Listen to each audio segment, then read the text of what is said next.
Please Good. mute your mics. All participants are requested to mute your mic.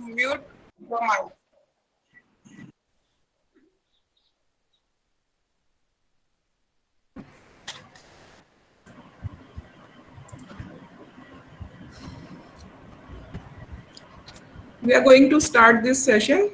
Today we have Dr. Shambhu Prasad sir. He is the senior assistant professor in Department of Physical Education at Rajiv Gandhi University, Arunachal Pradesh. He has keen experience of 30 years in teaching and research field. He is alumni of LNIP Gwalior. He is member of IQAC SSR committee of NAC NIRF committee at Rajiv Gandhi University.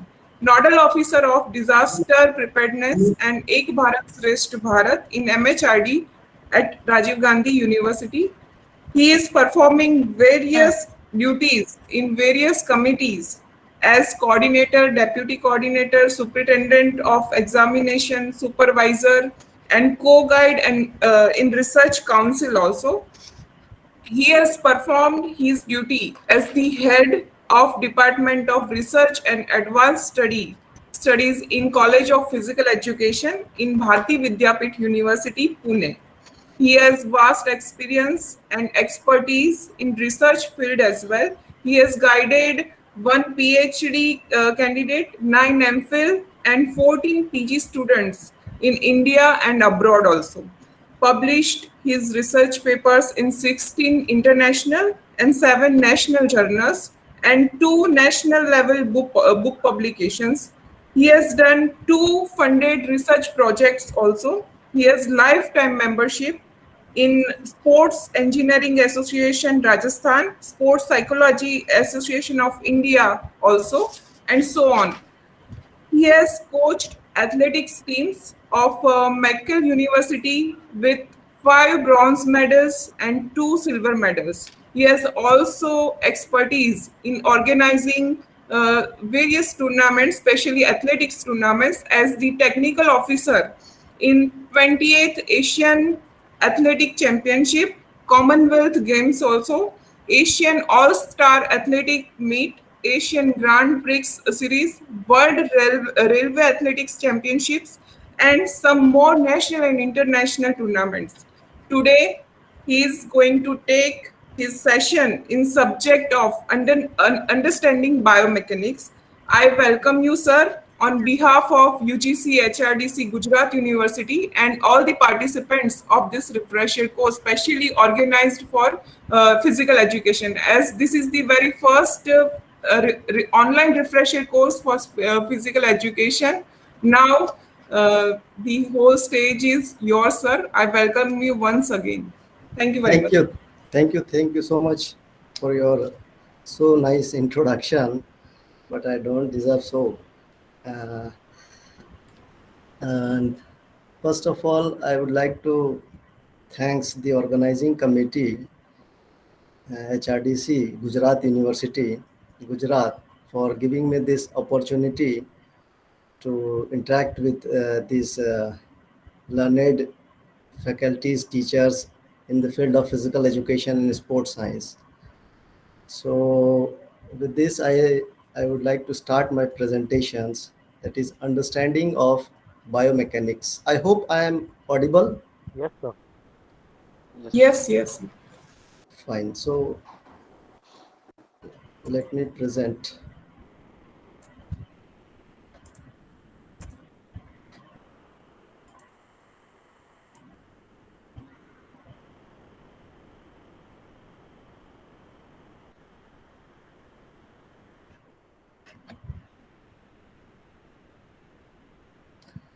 So let me start with understanding. I am using this word understanding sports biomechanics. I'll be discussing about various terminology used in biomechanics and how those terminologies are important in the field of physical education and sports science. So these things are there. Today I'll be discussing, and my second session will be on the various analysis of sports biomechanics. how we will use those terms in analyzing the sports activities and sports movement. So first thing is that why study biomechanics? Why do we study? We know that traditional teachings are there, traditional coaching methods are there. They tells us about the technique to teach or coach or training. All these things we have with us, the traditional way. Then why biomechanics is required? What are the things or why it is necessary? Why do we study? Biomechanics tells us why those techniques are best to teach or coach. We study biomechanics, we have traditional teaching methods, we have traditional coaching methods, we have traditional equipments, we have all those things. But it is the biomechanics that tells us about why these things is important, why this technique is important, why we should adopt these techniques, why other techniques should be avoided. So to learn the technique or to know the best, which one is the best, means less effort and more efficiency. By giving less input and to get more output from the technique which you are using it. To know that thing, to know that method, biomechanics is important. We have to know about the biomechanical aspects. It also tells us why some teaching and coaching don't work, why we don't have to do the things, and why need to be discontinued. If we tell that rotation movement is banned, why rotation movement is banned around joint? What is the reason? It is the biomechanics that tells us why we don't have to do the rotation movement, and it is discontinued. So this is the reason why we should study biomechanics, and this is the importance of biomechanics. It also helps us about determining the cause of injury. Injury अगर है तो क्यों है, what is the reason? So the reason behind the thing, to know the reason is very important, so that in near future that injury could not happen. अगर आज injury हुई है तो उसे हमें आइडेंटिफाई करना चाहिए कि ये इंजुरी क्यों हुई, और उस इंजुरी से हमें ये पता चलता है कि नेक्स्ट टाइम हमें उस तरह की टेक्निक या उस तरह की मूवमेंट को हमें नहीं करना चाहिए. So we have to learn the movement pattern. और इफ फर्दर इंजुरी, ये एक एड प्रोवाइड करती है बायोमैकेनिक्स, जिससे हम फर्दर इंजुरी से प्रिवेंट कर सकते हैं. And it also guide us to determining best method for rehabilitation. अगर इंजुरी हो गई है तो उस इंजुरी को हम ओवरकम कैसे कर सकते हैं, उस इंजुरी से हम ओवरकम करके हम प्ले ग्राउंड में कैसे आ सकते हैं, या ओवरकम होने के बाद हमें कौन कौन सी मूवमेंट करनी चाहिए, कौन कौन सी मूवमेंट नहीं करना चाहिए. ये हम तभी जान सकते हैं जब हमें बायोमैकेनिक्स के बारे में जानकारी होगी, जब हमें बायोमैकेनिक्स के बारे में नॉलेज होगी. सो this is why we study biomechanics, and biomechanics is very important in the field of sports science. This is growing in very fast speed. You can see here, to understand how people can move, आदमी कैसे movement कर रहे हैं, ये जानने के लिए भी बायोमैकेनिक्स बहुत इम्पोर्टेंट है. हमारे डेली लाइफ में कैसे हम मूवमेंट कर रहे हैं, उसके लिए भी हमें बायोमैकेनिक्स की जानकारी होना बहुत ज़रूरी है. तो बायोमैकेनिक्स टेल्स अस अबाउट हमारी मूवमेंट कैसी होनी चाहिए, how we move.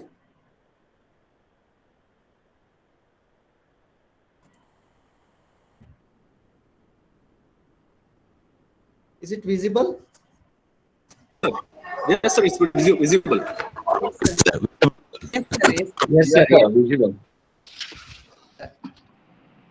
Okay. So here I am talking about I am using a term that is Borelli. I think you must heard this name.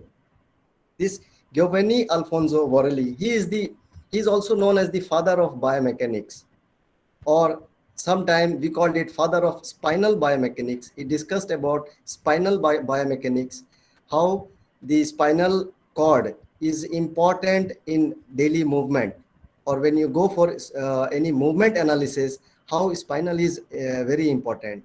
So this Borelli calculated the force required for equilibrium in various joints और human movement में, और ये Newton से पहले इन्होंने ये सारे movement analysis वगैरह के बारे में डिस्क्राइब किए हैं.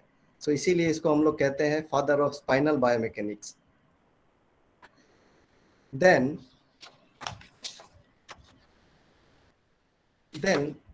like so this is about the biomechanics, how why we should know biomechanics, what are the importance and how it is used. So I will provide you here the concept of biomechanics with various examples, and then you need to come up with applications. So I'll give you the concept and you have to take it to the field, these concepts, how you can use this concept. आप इस concept को कैसे use कर सकते हैं field में. तो मैं कुछ टर्म्स यूज करूंगा यहाँ पे जिसको हम लोग यूज करते हैं बायोमैकेनिक्स में, और उसको हम लोग एक्चुअल ग्राउंड में, एक्चुअल स्पोर्ट्स में कैसे उसको यूज कर सकते हैं, उसके बारे में थोड़ा हम लोग डिस्कस करेंगे. शुरू करते हैं किनेसियोलॉजी से. As we know that it's a Latin word, और किनेसियोलॉजी मीन्स मोशन, और लोगोस मीन्स उसके बारे में जो स्टडी करते हैं मोशन के बारे में, उसको हम लोग किनेसियोलॉजी कहते हैं. स्टडी ऑफ मोशन, सिर्फ मोशन जब डिस्क्राइब करते हैं तो उसको हम लोग किनेसियोलॉजी, और किनेसियोलॉजी का ही एक पार्ट है बायोमैकेनिक्स. तो यहाँ पे आप अलग अलग चीज देख सकते हैं. इसमें एनाटॉमी फिजियोलॉजी भी है, साइकोलॉजी भी है, मोटर डेवलपमेंट के बारे में भी किनेसियोलॉजी डिस्कस करते हैं, पेडागोजी के बारे में भी डिस्कस करते हैं, बायोमैकेनिक्स भी उसके अंदर में है, एक्सरसाइज फिजियोलॉजी भी है, एंड देन एथलेटिक ट्रेनिंग भी इसके अंदर में आते हैं किनेसियोलॉजी के अंदर में. और अब यहाँ पे हम मैकेनिक्स हम लोग किसको कहते हैं कि science concern with the effect of forces acting on object. मतलब कि कोई मूवमेंट है तो उसमें कौन सी फोर्सेस लग रहे हैं और उस मूवमेंट में, उस ऑब्जेक्ट में क्या उसका असर हो रहा है. सो फोकसेस ऑफ द एनालिसिस, जैसे ह्यूमन बॉडी है, बॉडी सेगमेंट है, इम्प्लीमेंट है, ये सारा चीज में जब हम लोग उसको एनालाइज करते हैं, उसको देखते हैं, तो वो हम लोग मैकेनिक्स कहते हैं. Sir, your screen is not changing. It is not changing. Yes, sir. Okay. So कौन सी स्क्रीन में है अभी? Can you tell me the screen, which slide, which slide? Right now it's on mechanics. Rigid body mechanics. Yes. Mechanics. Yes.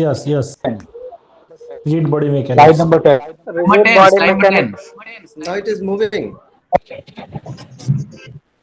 Biomechanics, sir. Now slides are moving. Mechanics. Yeah, sir. Moving. I think Yes, sir. full screen Yes, sir. is not moving.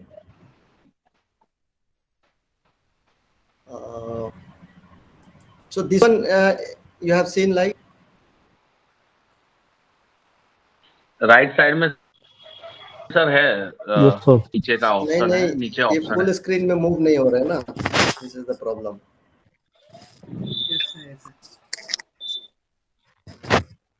ठीक है move चलेगा. हो रहा है, अब देखिए.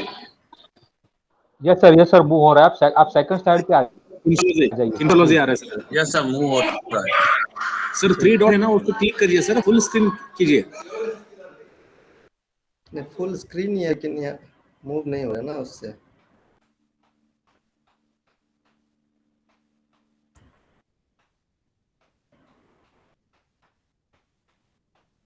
अभी देखिए तो मूव हो रहा है.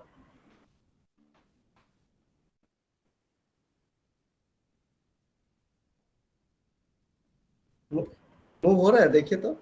No sir. Is it moving? नहीं सर, अभी नहीं हो No, रहा। no. नहीं sir. No, sir.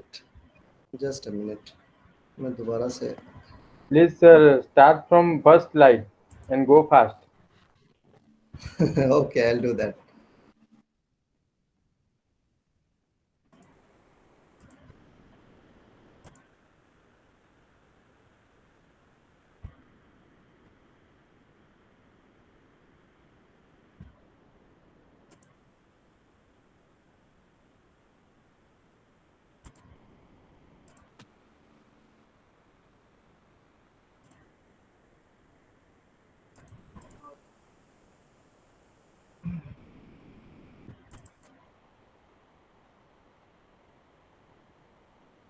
Actually here it's network problem भी है यहाँ पे, इसलिए थोड़ा सा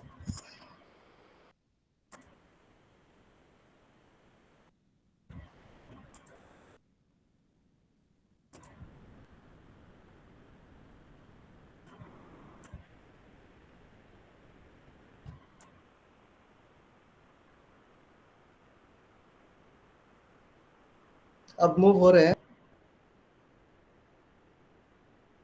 अभी तक नहीं। No, sir.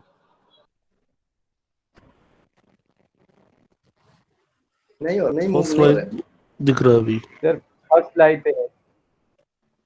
इसको ऐसे ही आप इस तरह से देख सकते हैं।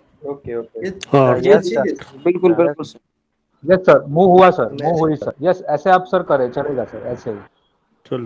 ऐसे ही चलेगा, फिर ऐसे ही करना होगा। Yes, sir, चलेगा sir. No आप problem. देख पा रहे हैं ना, देख सकते हैं ना। Yes, sir. Yes, sir. Yes, sir. हाँ। तो ये तो हमने, हाँ तो ये Yes, sir, हमने ये- कवर किया है कि ऐसे। हमें Sir, मोबाइल no ठीक है, हम लोग इसी तरह इसको करते हैं। तो ये एक ट्रेडिशनल टीचिंग और कोचिंग मेथड है। Tells us about technique of how to teach और कोच। ओके, मतलब हमारे पास ट्रेडिशनल टीचिंग और कोचिंग मेथड दोनों हमारे पास अवेलेबल है, लेकिन हमें फिर बायोमेकेनिक्स की क्या ज़रूरत है?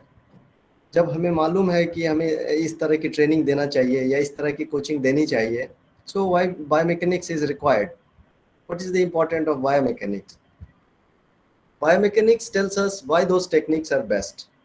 It is the biomechanics which tells us about अगर हम किसी को अच्छा बोल रहे हैं तो अच्छा क्यों है, अगर हम किसी मूवमेंट को खराब बोल रहे हैं या पैटर्न ऑफ मूवमेंट को खराब बोल रहे हैं तो वो खराब क्यों है, उस क्यों का जवाब हमें कौन देता है? इट टेल्स बायोमेकेनिक्स हमें उस क्यों का जवाब। We got the reason behind the thing and with the help of biomechanics we can rectify those things.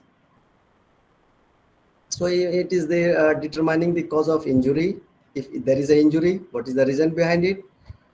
Biomechanics, with the help of biomechanics, we can prevent from injury ताकि आगे injury ना हो. Then और ये हमें guide भी करता है कि कौन सा रिहेबिलिटेशन प्रोसेस अच्छा है, कौन सा मूवमेंट हमें रिहेबिलिटेशन प्रोसेस में करना चाहिए. तो यहाँ पे एक बायोमेकेनिक्स हमें कि अगर कोई मूवमेंट हो रहे हैं, कोई ह्यूमन बीइंग मूवमेंट कर रहे हैं, तो वो मूवमेंट कैसा होना चाहिए या क्यों मूव हो रहा है. तो ये मूवमेंट एनालिसिस के बारे में the first person who had discovered और who had describe he is Borelli and he is Giovanni Alfonso Borelli. Before this laws of motions, और ये आने से पहले इन्होंने पहले डिस्कवर किए हैं और इसको फादर ऑफ बायोमेकेनिक्स भी बोलते हैं. और कहीं कहीं आप you can see somewhere written like father of spinal biomechanics. We call it sometime as father of spinal biomechanics also. So this is the man behind who has described about the movement pattern. Now my learning objectives here, I'll be discussing about various concepts. हमको बहुत सारे concepts हमारे पास है, लेकिन हमको बहुत सारे concepts की जानकारी नहीं है, तो हम उन छोटी छोटी चीज़ों को डिस्कस करेंगे. और I have another one session on, I think on 14th or like that. तो in that session I'll be discussing about these concept को हम लोग इस एनालिसिस कैसे करते हैं, इस या ये कंसेप्ट को हम लोग वहाँ पे यूज़ करेंगे. हम लोग आज इस कंसेप्ट के बारे में पढ़ेंगे और उस क्लास में हम लोग इस कंसेप्ट का यूज़ कैसे करते हैं, ये कहाँ हम इस कंसेप्ट को वहाँ पे एनालिसिस के दौरान यूज़ करेंगे. So I have what do you call, classified my session into two parts. First, I'll discuss about the basic, and then my second session I'll be discussing about the analysis part. So concept हम लोग आज यहाँ पे deal करेंगे. तो kinesiology I've already discussed. It is studies about the motion के बारे में हम स्टडी करते हैं, और यहाँ पे अलग अलग है, जैसे anatomy, physiology, psychology, all this things are there. Okay, everything it comes under the banner of kinesiology, क्योंकि जब हम मोशन करते हैं तभी ये सारे मूवमेंट होते हैं, इस सारे चीज़ों के बारे में हम वहाँ पढ़ते हैं. तो बिना मूवमेंट के हम पढ़ नहीं सकते. तो इसीलिए these all things comes under the banner of kinesiology. ये उसके अंदर में आते हैं. यहाँ पे एक टर्म्स है मैकेनिक्स. हम मैकेनिक्स में आने से पहले हम यहाँ पे सबसे पहले हम साइंस की बात करेंगे, उसके बाद फिर हम मैकेनिक्स करेंगे, और फिर then I will move toward biomechanics. तो साइंस क्या है? What is science?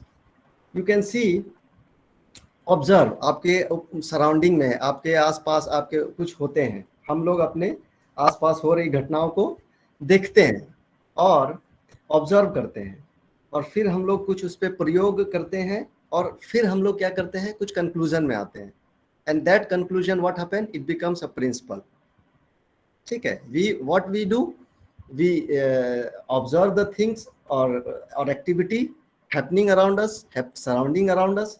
तो हमारे उधर में सराउंडिंग में जो एक्टिविटीज हो रहे हैं उसको हम लोग ऑब्जर्व करते हैं, देखते हैं, and then what we do, we come to an conclusion, and then a principle has been derived. और जब हम उन प्रिंसिपल्स की स्टडी करते हैं तो उसको हम लोग साइंस बोलते हैं. ठीक है, that comes under science. Now how mechanics come, या प्रिंसिपल्स कैसे होते हैं? जैसे होंगे कि कुएं हैं, कुआं में हम लोग बाल्टी डालते हैं और हम लोग पानी निकालते हैं. तो आप देखें, when the bucket is immersed in water, you feel light. The bucket is lighter. The moment you pick up the bucket from a well, तो वो क्या करते हैं, वो we feel heavy feel करते हैं. तो जब भी हम देखते हैं कि पानी हम निकाल रहे हैं कुएं से, तो वो क्या करता है, वो भारी महसूस हो रहा है, लेकिन वो पानी के अंदर जा रहा है तो क्या हो रहा है, वो हल्का महसूस हो रहा है. तो लोगों ने इस चीज को गहराई से देखने लगे कि ऐसा आखिर क्यों हो रहा, व्हाट इज द रीजन. तो इसको बहुत इंक्वायरी करने के बाद, बहुत ऑब्जर्वेशन करने के बाद आपने एक कंक्लूजन में आया कि एक फोर्स लगता है नीचे से.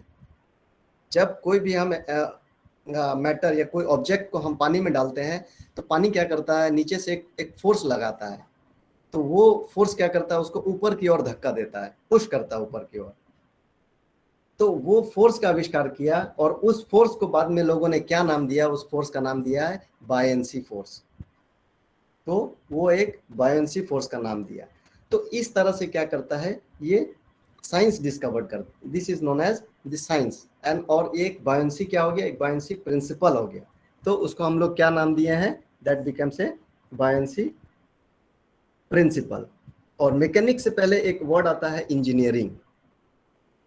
और इंजीनियरिंग क्या करते हैं, इसमें इंजीनियरिंग में जब साइंस के प्रिंसिपल्स और वहाँ पे हम मैथमेटिक्स को यूज करते हैं, और एक कोई ऐसा प्रोडक्ट डिजाइन करते हैं जिससे हम लोगों का लाइफ इजी हो जाए, या मूवमेंट इजी हो जाए, या हम लोगों को कम ताकत में हम ज़्यादा काम कर सकते हैं. तो उस तरह की चीज़ों को क्या कहते हैं, उस तरह की स्टडीज़ को हम लोग क्या करते हैं, उसको बोलते हैं इंजीनियरिंग. उस तरह के स्टडी करते हैं हम लोग, उसको इंजीनियरिंग कहते हैं. और अब आई बात कहाँ, मैकेनिक्स की. तो मैकेनिक्स में हम लोग क्या करते हैं, फोर्स और मोशन के बारे में बात करते हैं. It is the science concern with the effect of force acting on object. एक ऑब्जेक्ट पे हमारा कितने फोर्स लग रहे हैं, उसके बारे में जब हम लोग स्टडी करते हैं, उसको हम लोग मैकेनिक्स बोलते हैं.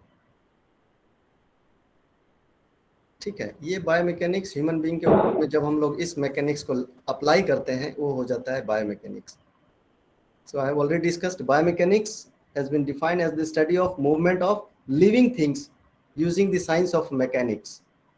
हमने मैकेनिक्स पढ़ा, मैकेनिक्स के साइंस को यूज करते हुए हम लोग लिविंग बीइंग पे, मूवमेंट पे एनालाइज करते हैं, उस पर देखते हैं, तो उसको हम लोग बायोमैकेनिक्स का नाम देते हैं।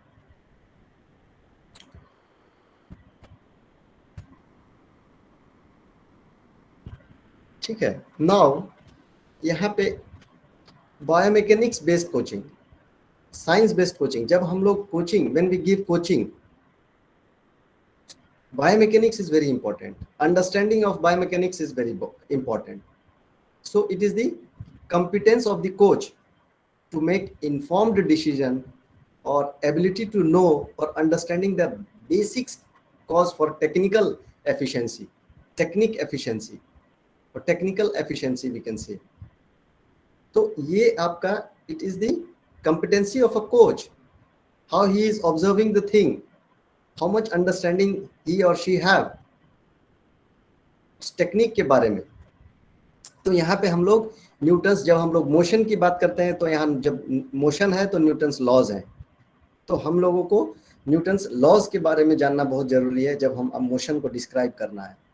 If you want to describe motion तो आपको लॉज ऑफ मोशन पढ़ना बहुत जरूरी है। तो जो थर्ड लॉज ऑफ मोशन है वो बहुत ही इंपॉर्टेंट है। जैसे you know that every action there is an equal and opposite reaction. आप जितना एक्शन लगाएंगे उतना रिएक्शन होगा, जितना ग्राउंड रिएक्शन फोर्स लगाएंगे उतना आपको रिटर्न आपको फोर्स मिलेगा। ठीक है। तो यहाँ पे एक टर्म्स है that is breaking force. Breaking force, आप you can see this red colour arrow, आप कितने आप समय तक आप जमीन पे रख रहे हैं पाँव, how long you are putting your foot on the ground, और ये कम से कम समय आपको वहां पे स्टे करना चाहिए, दैट इज ब्रेकिंग फोर्स। और उसको कैसे मिनिमाइज करते हैं? To be minimised at touch down, every running and sprinting stride, hurdle and steeple clearance, hop and step, इस सारे मूवमेंट में आपको ब्रेकिंग फोर्स का यूज होता है। तो आपको वो फोर्स कैसे न्यूट्रलाइज करना है, कैसे बैलेंस करना है, वो जानना बहुत जरूरी है। Then to be maximised at blocking action of delivery phase. Blocking action क्या है? जो लास्ट आपका पेनल्टी वेट फेस है वहां पे जो ब्लॉक, जैसे आप you can C while throwing javelin, जब जेवलिन थ्रो करते हैं तो लास्ट एक टी पोजीशन आते हैं blocking, that blocking face is very important. ठीक है। तो जब आपको इसकी जानकारी होगी बायोमैकेनिक्स की, तभी आप वहां पे वो प्रिंसिपल को यूज कर सकते हैं। ठीक है। सो this is what do you call it, the base of coaching, why we study biomechanics, and to put these principles in technique, the knowledge is very important. same है। ठीक है। अप्लाइंग टेक्निकल मॉडल बनाने के लिए काम आते हैं। Athlete actual technique और टेक्निकल मॉडल, मतलब कि एक टेक्निकल मॉडल जो अच्छे एलीट एथलीट्स है उन लोगों की टेक्निक क्या है, और जो एक बिगनर्स है उनकी टेक्निक क्या, और दोनों के डिफरेंसेस क्या आ रहे हैं, उस टेक्निक से वो कितने परफॉर्म कर रहे हैं, और जो आपके एथलीट है वो कितने परफॉर्म कर रहे हैं।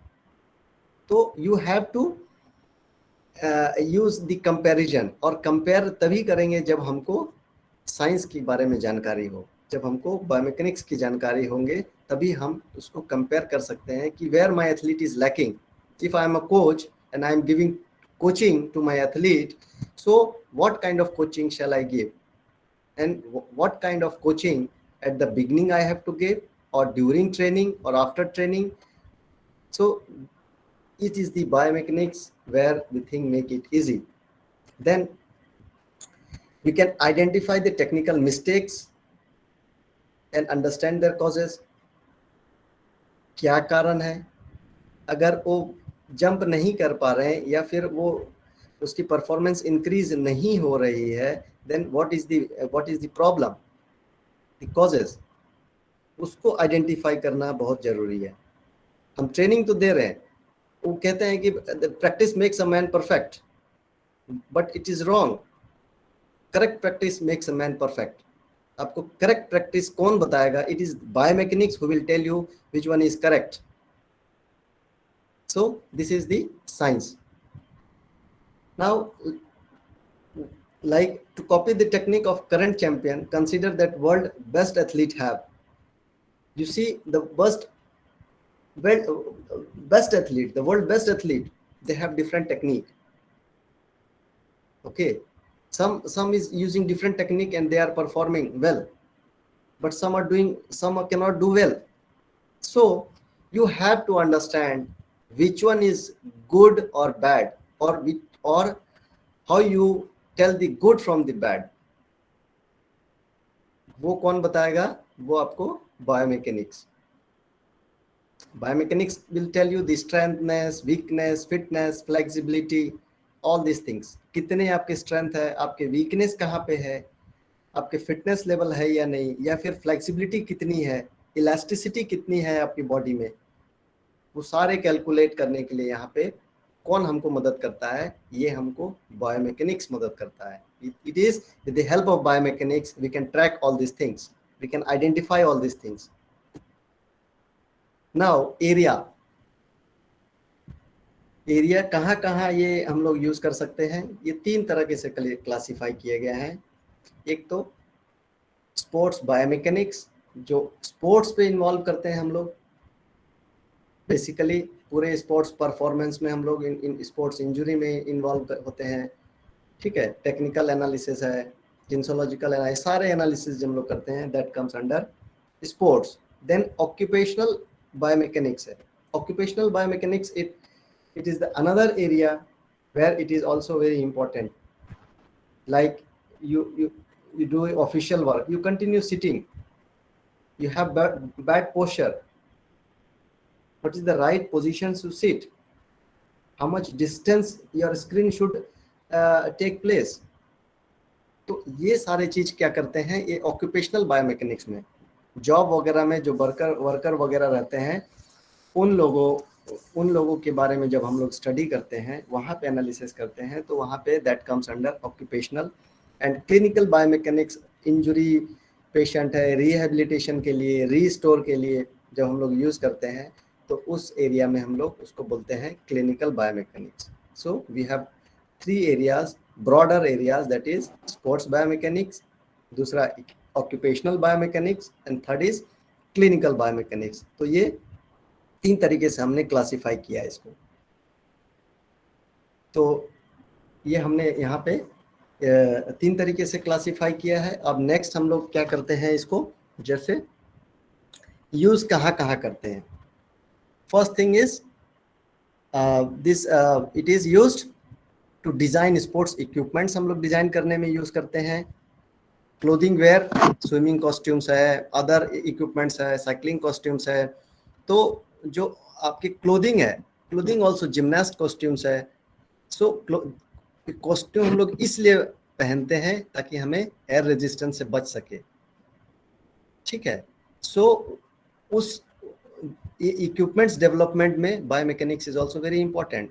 शू आप देखते होंगे, जो आपके क्रिकेट के शू अलग है, अब जेवलिन थ्रो के शू अलग है, लॉन्ग डिस्टेंस रनर के शू अलग है, स्प्रिंटर्स के शू अलग है, जॉगर्स अलग है, basketball. Why how they have came to a conclusion कि इस तरह के जूते होने चाहिए, शूज होने चाहिए, फुटवेयर्स होने चाहिए. आप बास्केटबॉल में देखते हैं वो एंकल तक पहनते हैं. क्यों? कैसे पता चला कि एंकल इंजरी ज्यादा है यहाँ पे?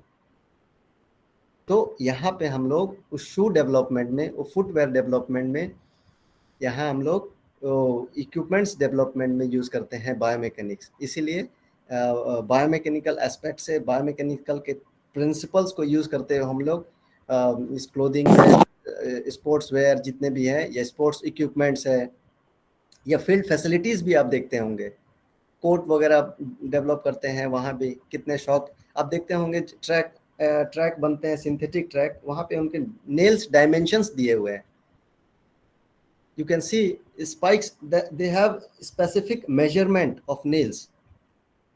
You have to put इतने measurement का ही आपको nails आप use कर सकते हैं, उससे ज़्यादा आप nail आपको allowed ही नहीं करेंगे. इसीलिए कि that length of nails will damage the surface of the track. So ये equipments development में हमें biomechanics की बहुत ज़रूरत है. तभी जैसे aerodynamics, you can see the javelin. अब देखे होंगे अभी नीरज चोपड़ा ने जेवलिन में गोल्ड मेडल लेके आया 100 साल के बाद, more than 100 years, it tooks more than 100 years. ठीक है, so we can see carbon glass और carbon fibre, you can see those kind of javelins are coming up. और आप देखे होंगे कि जेवलिन पहले 104 मीटर्स का रिकॉर्ड है, 104 metres, and that coach is none other than the coach of अपना ओलंपियन यू जॉन, इसका नाम है, ही इज फ्रॉम जर्मनी। ठीक है, वो उसके नाम पे उसके वर्ल्ड रिकॉर्ड है, पहले बने थे। उसके बाद 1996 में 98.48 मीटर का वर्ल्ड रिकॉर्ड है। ठीक है, तो जेवलिन जब देखा गया कि वो जेवलिन अब स्ट्रेट क्यों है, ठीक है, why that javelin is straight, वो आप देखते होंगे कि जो एरोडायनेमिक प्रिंसिपल्स है, तो वहां पे वो एरोडायनेमिक प्रिंसिपल्स यूज करके उस जेवलिन के रेंज इन्होंने कम कर दिए। आप देखे होंगे कि जेवलिन के कॉर्ड है जहां हम लोग ग्रिप लेते हैं, तो उस ग्रिप में एक होता है सेंटर ऑफ प्रेशर और एक होता है सेंटर ऑफ ग्रेविटी। तो वहां पे क्या किए कि वो जो सेंटर ऑफ प्रेशर से ज्यादा नहीं 6 सेंटीमीटर आगे सेंटर ऑफ ग्रेविटी को डाल दिया। अब आप देखिए पुराने वीडियोस, आप देखेंगे कि जेवलिन पहले डिप नहीं होते थे, वो नीचे जमीन में गड़ते नहीं तो फ्लैट जाता था एकदम प्लेन, वो स्ट्रेट। इसलिए वो क्या होता था, वो that javelin goes to more than 100 metre. और लोगों ने देखा कि अगर जेवलिन इस तरह से 100 मीटर से ज्यादा, तो ये तो पवेलियन में जा सकता है javelin, and this will dangerous, injury की चांसेस हैं। सो उसको मिनिमाइज लोगों ने देखा कि ये क्यों हो रहे हैं, what is the reason behind. तब उन्होंने देखा कि उनके जो ये एरोडायनेमिक्स प्रिंसिपल्स है ये यूज नहीं किए। तब यहाँ पे ये बायोमैकेनिक्स है जिसके यूज करके, जिस प्रिंसिपल्स को हम लोग अप्लाई करके, वो जेवलिन को हमने थोड़ा उनका रेंज को मिनिमाइज कर दिया। और हमने कुछ नहीं किया, सिर्फ सेंटर ऑफ ग्रेविटी को थोड़ा सा आगे कर दिया और सेंटर ऑफ प्रेशर को हमने क्या कर दिया, पीछे कर दिया 6 सेंटीमीटर। बस इसी में अब देखते हैं कि जेवलिन अब जब भी फेंके, देखिए वो जेवलिन नीचे की ओर आती है, वो ग्रेविटेशनल पुल उसको पुल करते हैं। और पहले क्या पुल करता था, वो फ्लैट जाते थे javelin. So this is the reason कि पहले वो जेवलिन 100 से ऊपर क्यों जाते थे और अब 100 से ऊपर क्यों नहीं जा रहे हैं। बट अभी भी अब लोगों में इतनी टेक्नोलॉजी आ गई कि 98 तो रिकॉर्ड है, आज नहीं तो कल वो भी we will be reaching more than 100 metre. ठीक है, तो ये एक आपका क्या है कि इक्विपमेंट्स डेवलपमेंट में बायोमैकेनिक्स बहुत इंपॉर्टेंट रोल प्ले करते हैं। नेक्स्ट इज इंडिविजुअल, ये एनालाइज मूवमेंट टेक्निक, इंडिविजुअल के बॉडी स्ट्रक्चर, ये सारे running gait, up racket, serve कैसे कर रहे हैं, बॉल कैसे फेंक रहे हैं, इंडिविजुअल एनालिसिस, ये सारे हम लोग इंडिविजुअल एनालिसिस ये हम लोग करते हैं ये with the help of biomechanics. तो अगर बायोमैकेनिक्स नहीं है तो हम लोग उसको analysis it is not possible. Subjective qualitative analysis हम लोग जस्ट ऑब्जर्व कर सकते हैं, लेकिन it is the biomechanics which gives us quantitative analysis. Biomechanics के मदद से हम लोग क्वांटिटेटिव एनालिसिस करते हैं, एकदम कीन ऑब्जर्वेशन करते हैं उसमें, और उसके जो फॉल्ट्स हैं उसको आइडेंटिफाई करते हैं और उस फॉल्ट्स को हम लोग रिमूव करते हैं, and ultimate what happen, the performance increases. So another important aspect is individual. Next is injury we had already discussed. ठीक है, इंजुरी है क्या है कि it is the biomechanics we studied the causes, the treatment, the prevention, the rehabilitation. उसके muscles में कितने strength है और कितने स्ट्रेंथ की जरूरत है। वो कहते हैं कि ओवर स्ट्रेच नहीं करना चाहिए। आपका जो मसल्स आपका स्ट्रेंथ है उसी का, जैसे इलेक्ट्रोमायोग्राफिकल एनालिसिस में आप देख सकते हैं, एक इंस्ट्रूमेंट है, हम लोग नेक्स्ट क्लास में we will discuss about EMG also. तो वो दैट इंस्ट्रूमेंट वो क्या करता है कि आपका मसल्स का एक्शन पोटेंशियल चेक करता है कि कौन सा मसल कौन से मूवमेंट में कितना रोल प्ले करता है। सो दैट वो मसल्स, उस मसल्स को आइडेंटिफाई करने के लिए हम लोग EMG का हेल्प लेना पड़ता है, and it is also an another equipment. तो ये एक इंजरी प्रिवेंशन में बहुत इंपॉर्टेंट रोल प्ले करता है, और उसको यहाँ भी हम बायोमैकेनिक्स की यूज कर सकते हैं। Training, sports training, technique, training system कैसे होना चाहिए, ठीक है, ways to make they more efficient. जो ट्रेनिंग आप टेक्निक कर रहे हैं उसको और एफिशिएंट बनाने के लिए हमको बायोमैकेनिक्स की जरूरत है, ताकि हमारा क्या है कि हमारा जो आपका प्लेटू है ट्रेनिंग में, बर्नआउट है, वो ना आए। हम लोग ट्रेनिंग करते हैं more is not always good, more is not always more important. More कितना मोर, हमें और कितना करना चाहिए, मैक्सिमम कहाँ तक। तो ऑप्टिमम हम लोग वर्ड यूज करते हैं, the optimum load should be given. How will you identify the optimum?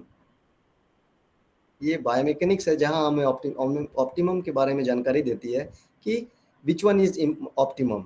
ये ऑप्टिमम हमको कैसे पता चलेगा, ठीक है। सो दिस 4 कैटेगरीज, और बाकी और भी हैं सारे इसी के अंदर में। तो ये 4 कैटेगरीज हैं।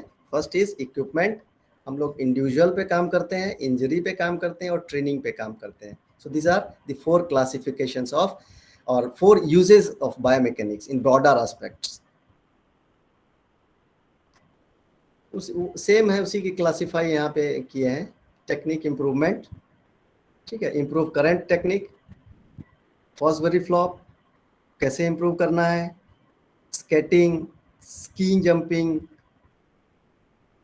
ठीक है, इक्विपमेंट इम्प्रूवमेंट हमने ऑलरेडी। सो ये सारे यूजेस आपके skill performance enhance, skill enhance करने के लिए।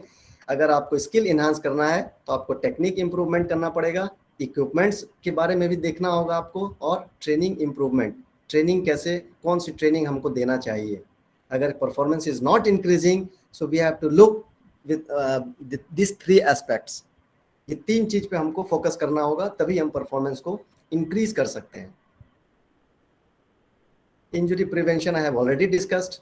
आपको कैसे करना चाहिए, आप अगर स्क्वाट लगा रहे हैं तो स्क्वाट की पोजीशन कैसी होनी चाहिए, आपका स्पाइनल कैसा होगा, आपका अपर बॉडी की पोजीशन कैसे होना चाहिए, बॉडी वेट कहाँ पे है, आपका पाँव दोनों फुट है वो फुट प्लेसमेंट कैसे होना चाहिए, नेक मूवमेंट कैसे, ये सारे हमको बताते हैं।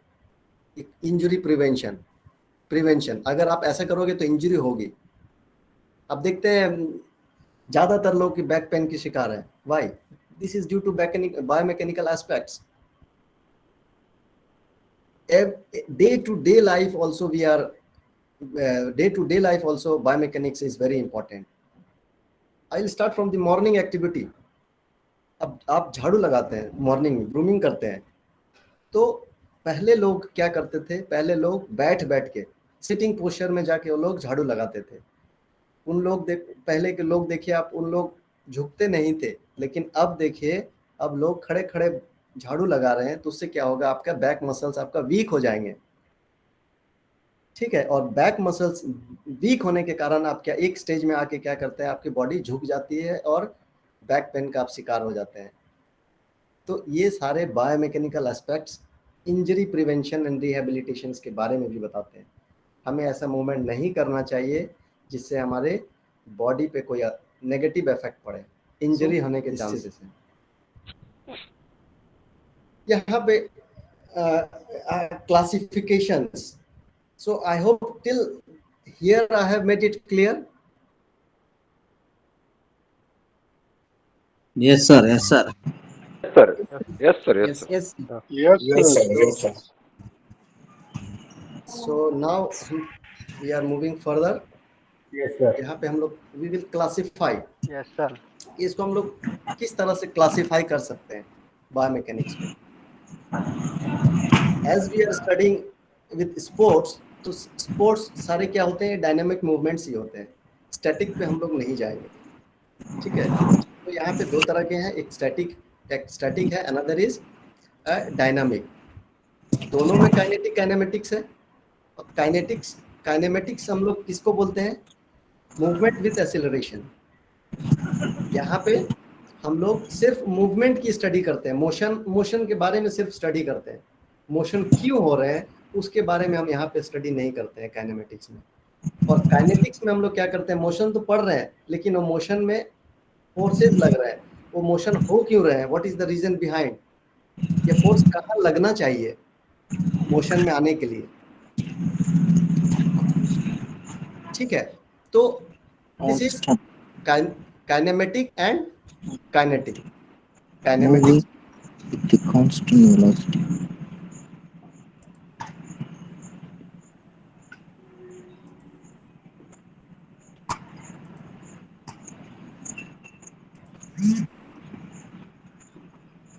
तो स्टैटिक और डायनामिक हमने वही डिस्क्रिप्शन ऑफ मोशन में पढ़ते हैं, और काइनेटिक्स में हम लोग क्या करते हैं, फोर्सेस दैट कॉजेस और tend to cause the change. Motion में जो चेंज आ रहे हैं वो किस कारण आ रहे हैं, ठीक है, उसके बारे में हम लोग काइनेटिक्स में पढ़ते हैं। सो this is the two terms. हम बायोमैकेनिक्स अगर पढ़ेंगे तो हमें ये दो टर्म्स का कंसेप्ट क्लियर होना चाहिए कि काइनेमेटिक्स क्या है और काइनेटिक्स। काइनेटिक्स और काइनेमेटिक्स समझ गए तो आप सारे बायोमैकेनिक्स आप समझ गए। So we have to understand about kinematic. Kinematic description of motion and kinetic the force that causes the motion, और that the force that causes the changes of motion. अगर चेंज हो रहे हैं तो क्यों हो रहे हैं, ठीक है। Kinematics, we have the things like distance, displacements, velocity, acceleration, retardation. These all things comes under kinematics. ठीक है। काइनेटिक में causes of motion, force, torque, ये सारे आपके कहाँ आ जाते हैं, ये काइनेटिक्स में आ जाते हैं। बेसिक डायमेंशन ऑफ बायोमैकेनिक्स जैसे हम लोग पढ़ेंगे, लेंथ, कहीं कहीं हम लोग यूज करेंगे लेंथ ऑफ व्हाट साइज। अगर डिस्टेंस वो कवर कर रहा है तो लेंथ कितने लेंथ तक उसने कवर किया है, टाइम ऑफ व्हाट ड्यूरेशन, कितने ड्यूरेशन तक, mass, how much matter, inertia, what resistance to movement. ठीक है, तो ये लेंथ, टाइम, मास, इनर्शिया, ये सारे चीज हमको कहाँ पे, ये हमको काइनेमेटिक्स में यूज होंगे, ये सारे टर्म्स। तो ये सारे टर्म्स के हमको कंसेप्ट क्लियर होना चाहिए। यहाँ पे आप देखिए, describe someone out of for a run. हम अब थोड़ा काइनेमेटिक्स में हम लोग कैसे डिस्क्राइब करेंगे। काइनेमेटिक्स हमने क्या कहा, काइनेमेटिक्स मीन्स मोशन, मतलब मोशन मीन्स मूवमेंट, ठीक है। और काइनेटिक में हम लोग उसके कारण जानते हैं कि मूवमेंट हो रहे हैं तो क्यों हो रहे हैं, क्या चीज के कारण मूवमेंट हो रहे हैं। तो यहाँ पे हाउ फार डिड ही और शी रन, वो कितने दूर दौड़ रहे हैं, how long, how fast, how big, ये सारे चारों चीजों के हमको डिफरेंस जानना है। तो यहाँ ये सारी की स्टडी जब हम लोग करते हैं उसको हम लोग बोलते हैं काइनेमेटिक्स। एंड जब व्हाट फ्रिक्शंस अंडर हिज और हर फीट, वो जब रनिंग कर रहे हैं तो कुछ ना कुछ फ्रिक्शंस यूज हो रहे हैं उनके। और फ्रिक्शन क्या है, जब दो बॉडी में आपस में टकराते हैं तो एक फ्रिक्शंस जनरेट होते हैं, उसको हम लोग फ्रिक्शन बोलते हैं। एक फोर्स जनरेट होता है, that force is known as friction, ठीक है। और वो व्हाट फोर्स हिज और हर जॉइंट्स, वो फोर्स जॉइंट्स में हो रहे हैं, तो कौन से फोर्स लग रहे हैं वहां पे, टेंशन कौन से मसल्स में जनरेट हो रहे हैं, ठीक है। आइसोमेट्रिक है, आइसोटोनिक, आइसोकाइनेटिक, कौन सा टेंशन यहाँ पे जनरेट हो रहे हैं। तो जब हम लोग इन चीजों के बारे में जब हम लोग पढ़ते हैं तो उसको हम लोग काइनेटिक्स बोलते हैं। सो this is about kinematics and kinetics, ठीक है। ये लेंथ हमने डिस्कस किया, टाइम है मीटर पर सेकेंड। टाइम से हम लोग देखते हैं कि कितने दूर इसने रन किया, ठीक है। उसका ऐसा ही यूनिट सेकेंड्स में हम लोग, सेकेंड्स में, मिनट्स में, आवर्स में कैलकुलेट करते हैं। और मोशन को जब हम लोग डिस्क्राइब करते हैं तो लेंथ और टाइम पे हम लोग उसको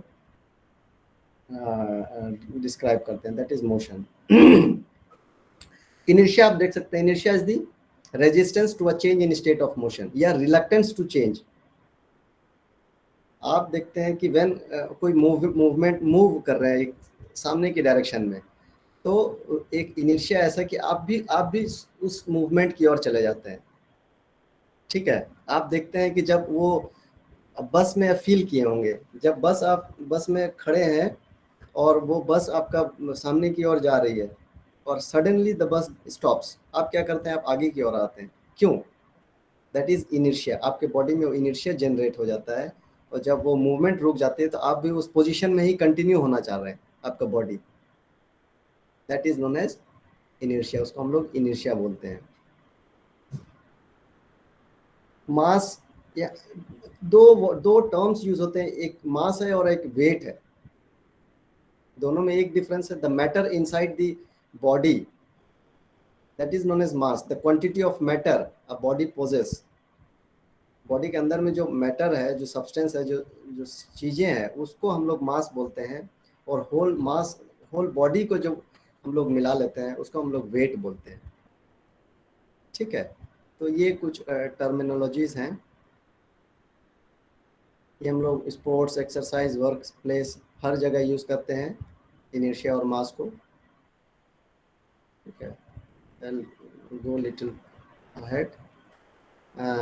लैंग्वेजेस, कुछ बायोमैकेनिक्स, फोर्स है, फोर्स इज पुल और push. Force I will discuss थोड़ा डिटेल में, आगे चल के हम इस पे फोर्स के बारे में डिस्कस थोड़ा करेंगे। और मोशंस है लीनियर या रोटेशनल या कर्वी लीनियर भी हम लोग बोलते हैं। दो तरीके का मोशन को स्टडी हम लोग करते हैं मोशन में। ठीक है, एक हम लोग स्ट्रेट में जा रहे हैं, मूवमेंट सामने है, उसको हम लोग लीनियर मोशन बोलते हैं। जो घुमाव है, जो घूम रहे हैं, रोटेशन मूवमेंट ले रहे हैं, उसको हम लोग बोलते हैं रोटेशनल, या फिर उसको कर्वी लीनियर बोल सकते हैं। Velocity, how fast and which direction. Velocity का क्या है? वेलोसिटी है कि rate of change of motion. ठीक है, मोशन कितने उसमें चेंज हो रहे हैं, जब उस चेंज के बारे में हम लोग बात करते हैं तो उसको हम लोग वेलोसिटी मेजर करते हैं, वेलोसिटी के थ्रू जानते हैं उसको। और वेलोसिटी के साथ डायरेक्शन भी होते हैं। ठीक है, तो यहाँ पे क्या है, velocity is a vector quantity. हम लोग फिजिक्स में पढ़े होंगे कि एक स्केलर क्वांटिटी है, another is vector quantity. Scalar quantity में क्या है कि उसमें डायरेक्शन नहीं है, मूवमेंट तो है, लेकिन movement there is a not, there is, they don't have specific direction. I'm telling is one ball is placed in the ground. ठीक है, 10 मीटर डिस्टेंस है यहाँ से, one ball is placed 10 metre या फिर 10 मीटर, हाँ 10 मीटर डिस्टेंस में ground में एक बॉल प्लेस है, एक रखी हुई ball.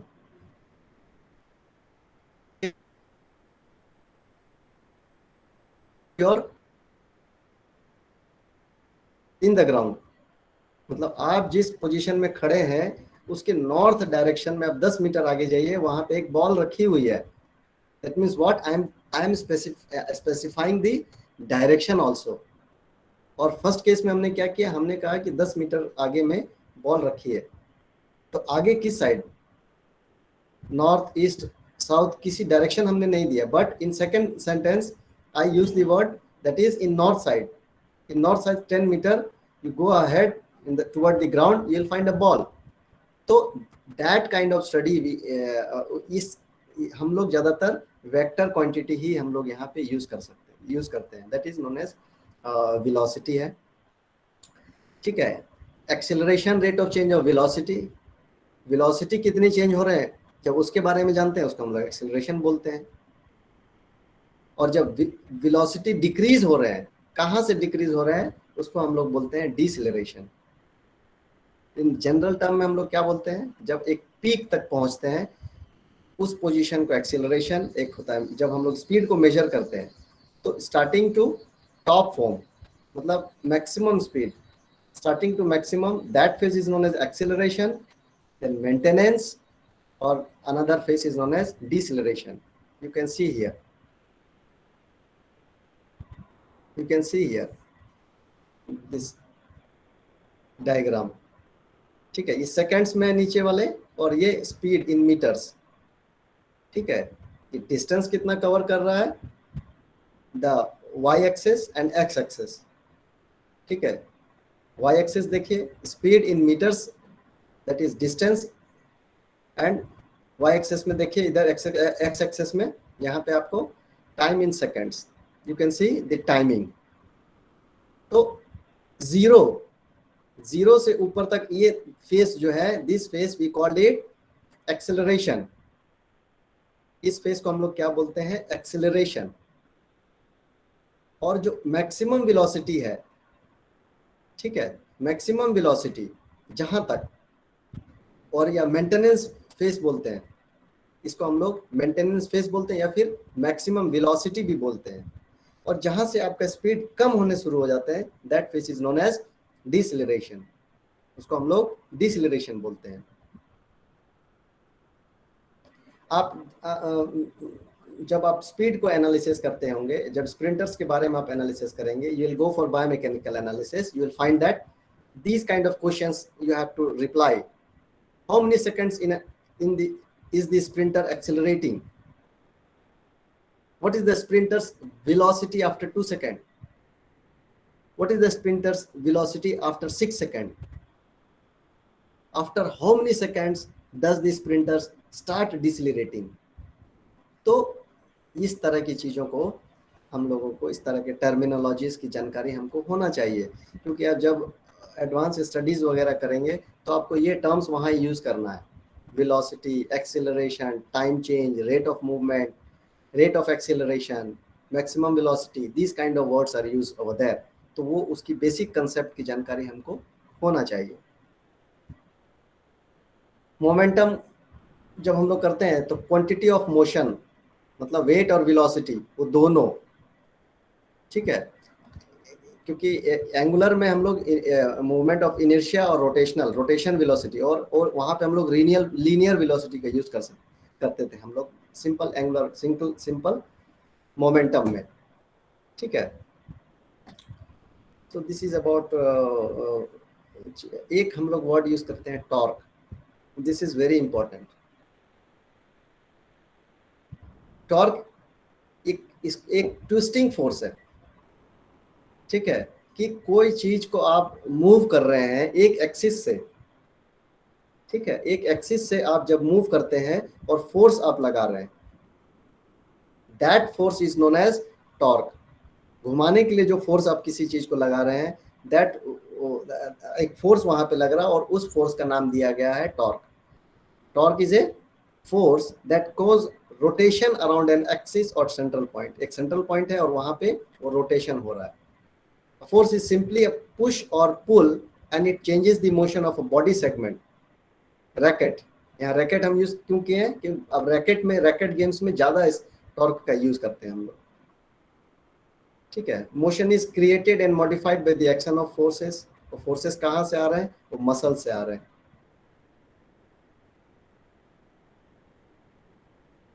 You can see here why I have used the word torque, क्योंकि जब इस तरह के आप मूवमेंट एनालिसिस करेंगे तो टॉर्क के बारे में भी जानना हमको बहुत ज़रूरी है, ठीक है. देखिए ये you can see this here wheel, steering wheel आप यहाँ देख सकते हैं, या फिर आप नॉर्मली जो कुछ बीच में आप चक्का वगैरह लगा रहता है, उस तरह के जब आप लोग मूवमेंट करते हैं तो ये axis, centre point is the axis, ठीक है. और फोर्स आप जिस तरह से जिधर लगाएंगे, और ये जो घूमने वाला जो फोर्स आप लगा रहे हैं, that is known as torque. आप जिस डायरेक्शन में लगा रहे हैं, ट्विस्टिंग मतलब उसको ट्विस्ट कर रहे हैं, घुमा रहे हैं. आप सेकंड इमेज में देखिए, आप सिरिंज से देखिए, आप एक नट को घुमाते हैं, तो this one is known as axis. और आप जो फोर्स यहाँ पे लगा रहे हैं उसको घुमाने के लिए, that force is known as torque. और ये क्या चीज पे डिपेंड करता है? आप कितने फोर्स लगा रहे हैं और उस एक्सिस से आपका फोर्स का लेंथ कितना है, the distance from the axis to the force acting on it, इस पे डिपेंड करता है. ये डिस्टेंस आपका कितना है और कितना फोर्स लगा रहे हैं, उस पे आपका टॉर्क फोर्स कैलकुलेट करते हैं हम लोग. दोनों को मल्टीप्लाई करते हैं. So I hope I had made you clear about the torque.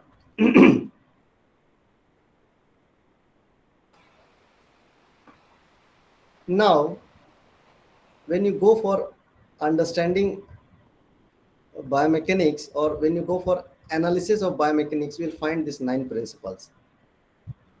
ये 9 principles आपको पूरे biomechanics में यूज होते हैं. ठीक है।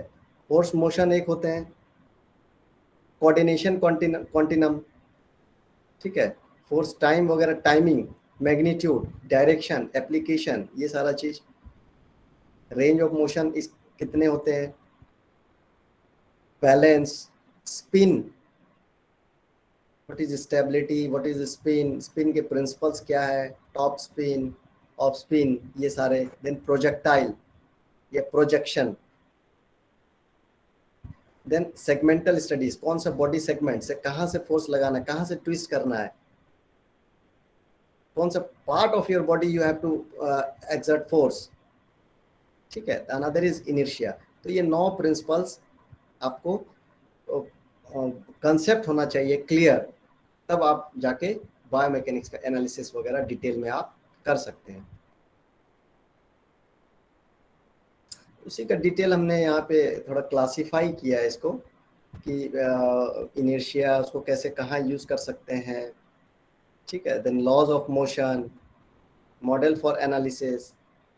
तो ये इसको हमने थोड़ा सा एक टेबल फॉर्म में इसको हमने क्लासिफाई किया है,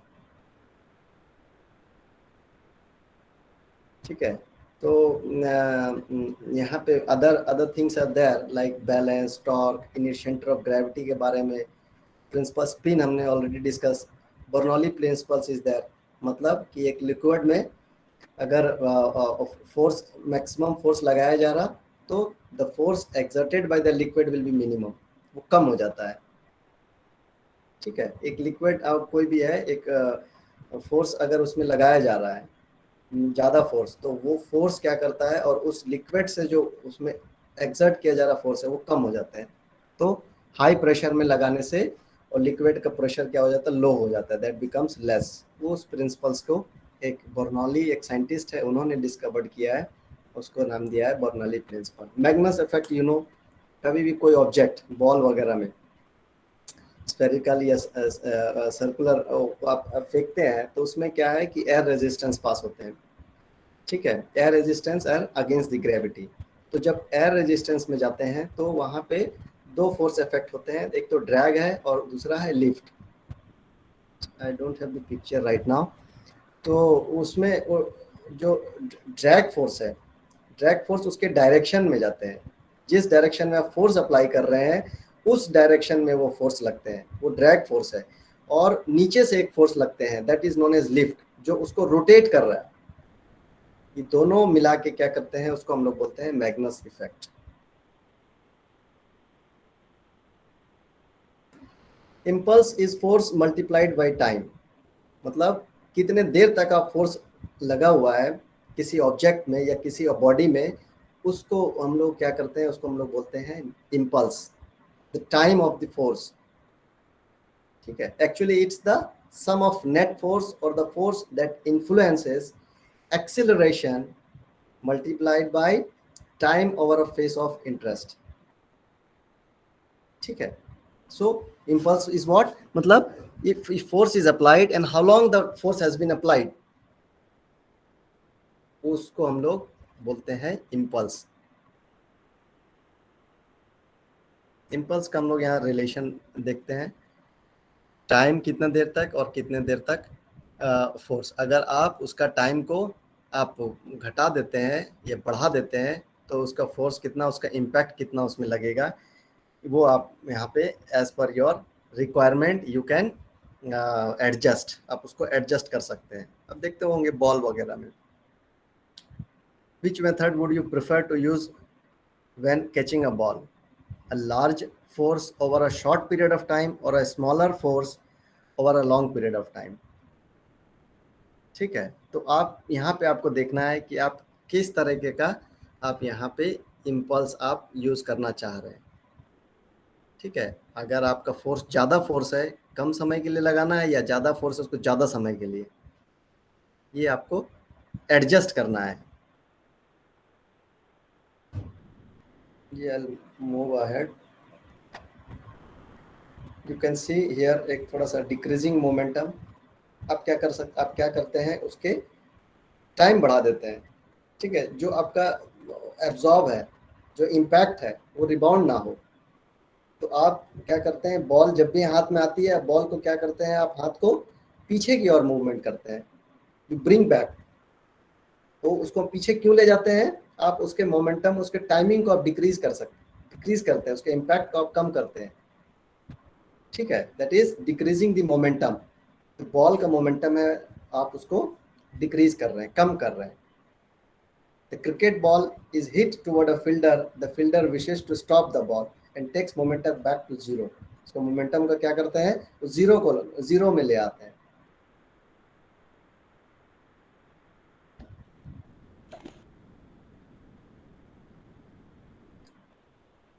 Laws of motion I'll not discuss because we all know there are 3 kind of laws are there. Okay, like all body continues in a state of rest or uniform motion in a straight line unless acted upon by some external force. मतलब एक अगर movement, एक body, एक object अगर move कर रहे हैं एक स्ट्रेट लाइन में और सेम डायरेक्शन में, वो मूव करते जाएंगे until and unless any external object, any external forces act. या तो ग्रेविटेशनल फोर्स एक्ट करेगा। कोई भी ऑब्जेक्ट अगर धरती पे रखी हुई है, ठीक है, तो एक से ज्यादा फोर्स उसमें एक्ट होना ही है। एक फोर्स तो एक्ट होंगे, ग्रेविटेशनल फोर्स, ग्रेविटेशनल पुल जो बोलते हैं हम लोग, वो तो एक्ट होना ही है वहाँ पे। तो इसीलिए एक से ज़्यादा हमेशा एक ऑब्जेक्ट में फोर्सेस लगते हैं।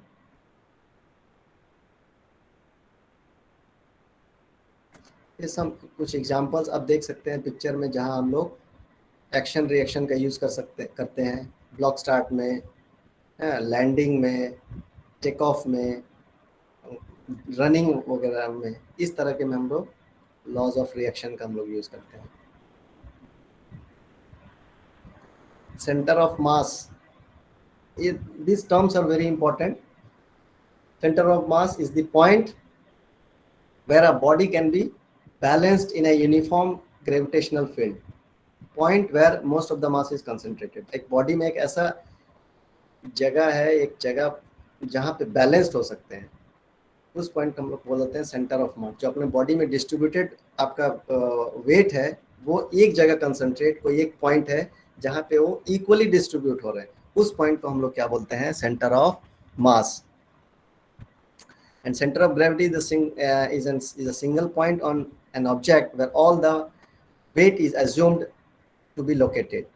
मतलब मैक्सिमम जो वेट है वो एक ऐसा पॉइंट है जहाँ पे लोकेटेड है, उस पॉइंट को हम लोग क्या बोलते हैं? Centre of gravity.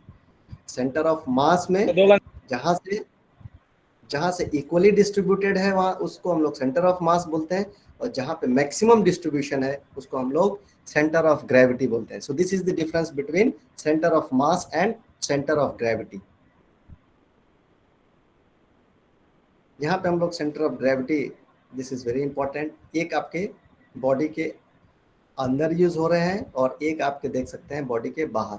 That is in Fosbury flop technique in high jump, center of gravity at your back, and when you are going for same movement like pole vault, you see the center of gravity in front of your navel. जब आप बार cross कर रहे हैं तो आपका centre of gravity क्या कर रहा है? beneath है, आपका नीचे है।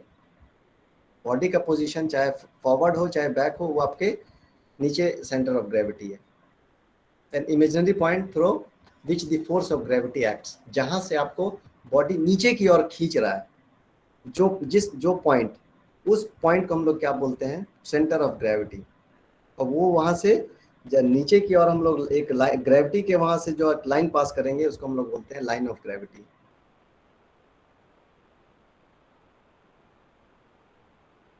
ये पैराबोलिक पाथ है। कोई भी पाथ अगर आपको देखना है तो ये उसमें हमें 3 चीज वेरी इंपॉर्टेंट है। स्पीड ऑफ टेक ऑफ और release, angle of take off और release, height of centre of gravity at release.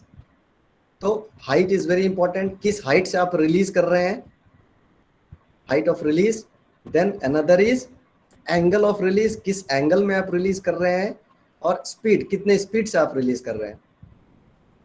आप देखे होंगे आप Neeraj Chopra javelin throw, physics में क्या है? Physics tells us that the release should be around 40 to 45 degree. Physics tells. लेकिन स्पोर्ट्स में 40 to 45 हम रिलीज नहीं कर सकते। स्पोर्ट्स में हम लोग रिलीज करते हैं 34 to 38 डिग्री, 34 to 36 डिग्री में हम लोग रिलीज करते हैं, या 32 भी करते हैं हम लोग रिलीज कोई कोई। तो जो नीरज चोपड़ा के जो एंगल है वो 34 से लेके 36 डिग्री के बीच में वो रिलीज करते हैं, ठीक है। और आप उसकी जेवलिन आप देखेंगे वो ज्यादातर वो हॉरिजॉन्टल में ही जाते हैं, ज्यादा वो हाइट नहीं देते हैं जेवलिन में, यू कैन सी। और आप और भी एक चीज देखे होंगे कि when you are releasing the javelin or leaving the javelin in a gravitational force में आप उसको छोड़ रहे हैं, ठीक है, तो वहां पे आप देखते होंगे वहां फोर्स, विंड देख रहे हैं, विंड वेलोसिटी, एक हेड विंड है और एक है टेल विंड। जो हेड विंड वो क्या कर रहे हैं कि सामने की ओर, सामने से जो आ रहे हैं उसको हम लोग हेड विंड बोलते हैं, और जो पीछे से जा रहे हैं उसको हम लोग टेल विंड बोलते हैं, ठीक है।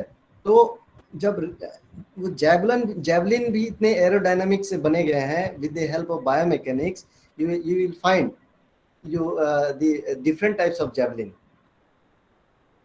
अगर हेड विंड है तो कौन से जेवलिन को यूज करना चाहिए, अगर टेल विंड है तो कौन से जेवलिन को यूज करना चाहिए। तो यहाँ पे आप देखे होंगे कि अगर आपका हेड विंड है, सामने से जो हवा आ रही है, तो आप देखेंगे जेवलिन के जो टिप्स है वो बिल्कुल थिन है, थिन पॉइंटेड है, ठीक है। थिन पॉइंटेड वाले जेवलिन को लोग यूज करते हैं। और आप जब देख रहे हैं कि पीछे से हवा आ रही है, दैट इज टेल विंड, उसमें आप देखते होंगे कि जो उसका टिप फ्लैट है, एकदम पॉइंटेड नहीं है, चौड़ा है, ठीक है, जेवलिन का टिप। तो यहाँ से आप उसका हेड विंड और टेल विंड का आप यूज कर सकते हैं। आप देखेंगे एक रूल में, एथलेटिक IAAF रूल बुक में you will find out that they use shock absorber, wind shock. एक विंड शॉक है, वो विंड शॉक क्या करते हैं, आपको विंड की डायरेक्शन बताते हैं। आप जेवलिन इवेंट में आप देखे होंगे कि वो लगे रहते हैं हमेशा सेक्टर के पास, एक कपड़े का होता है, वो लहराते रहता है इस तरह से। तो वो आपको क्या करेंगे, वो विंड की डायरेक्शन बताता है कि किस डायरेक्शन में हवा है। जैसे आप झंडा देखते हैं, झंडा जिस डायरेक्शन में घूम रहा है तो आप समझते हैं कि इस डायरेक्शन में हवा है। तो उस तरह से वो विंड डायरेक्शन बताना बहुत जरूरी है। ये रूल में it is mandatory that you have to put that equipment aside of that what you call sector of javelin throw। तो उसके हिसाब से वो जो एथलीट है वो क्या करेंगे, जेवलिन को यूज करेंगे। तो this is speed, angle and height. तो जब आपको ये रिलीज है, by there are other factors also, ठीक है, लेकिन I am talking about at the time of release. At the time of release speed is very important, angle is very important and height is very important. आप किस height में फेंक रहे हैं वो बहुत इंपॉर्टेंट रोल प्ले करता है, ठीक है, क्योंकि एंगल ऑफ अटैक वहाँ आएंगे आपका, जैसे एंगल फेंकेंगे उस तरह से एंगल ऑफ अटैक आएगा। तो ये आप इम्प्लीमेंट्स को रिलीज कैसे करना है, फोर्स कैसे एक्ट कर रहा है, ये आपको जानना चाहिए। Force we already know that जब भी कोई इंटरेक्शन होता है तभी फोर्स प्रोड्यूस होता है। फोर्स इज पुल और push, pull or push upon an object and resulting from the object interaction with another।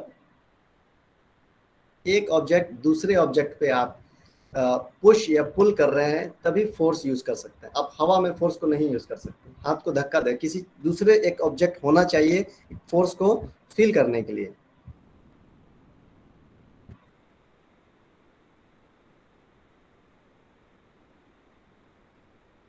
Force क्या क्या कर सकता है, cause a body at rest or move, रोक सकता है उसको, मूव कर सकता है, डायरेक्शन चेंज कर सकता है फोर्स, उसको एक्सेलरेट या डिसेलरेट कर सकता है, बॉडी का शेप चेंज कर सकता है। You can C boxing, change an object shape, तो ये शेप चेंज कर सकता है। न्यूटन्स आपको मालूम ही है, unit of force. Scalar and vector quantity I have already discussed. Vector quantity have direction, scalar have no direction, ठीक है।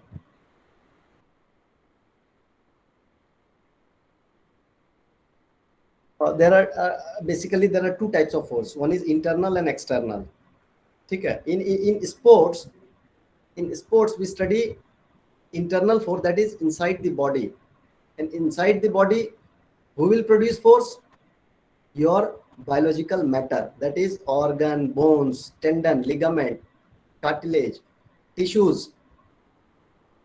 These things, they will produce force. Skeletal system, muscular system, nervous system, they will generate force inside your body. So this is about the internal force. And the other is the external force, which is outside the body. Kinetics and kinematics, you know, ground reaction, torque, drag, fluid mechanism, gravity, all these things, all these are what? These are external force, which is acting outside the body, and internal force, which is acting inside the body, on your body. आपका body में ही act हो रहा है और आपके body के अंदर से ही एक्ट हो रहे हैं, उसको हम लोग इंटरनल और एक्सटर्नल फोर्स बोलते हैं.